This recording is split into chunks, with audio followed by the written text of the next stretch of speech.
In this video, I'm going to show you how to create a Bitfinex account. Head to your favorite browser or your app and download Bitfinex. Then head to the first link. In this link, you are going to be prompted with a sign up directly. If you don't, search on the top right bar for sign up. Pop in your email, a username, a password. Please make sure to use a randomly generated password, country of residence, and the referral code if you have it.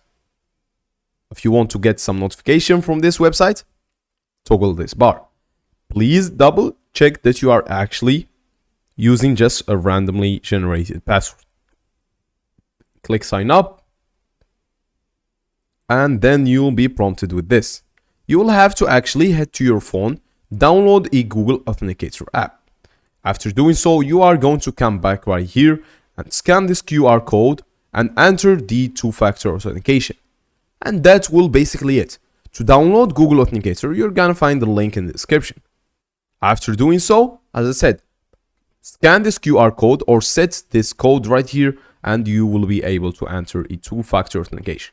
Keep in mind that if you lose that Google Authenticator app, you can't link it with another account or anything. If you specifically lose it, you'll lose access to Bitfinex. That's basically it, and goodbye.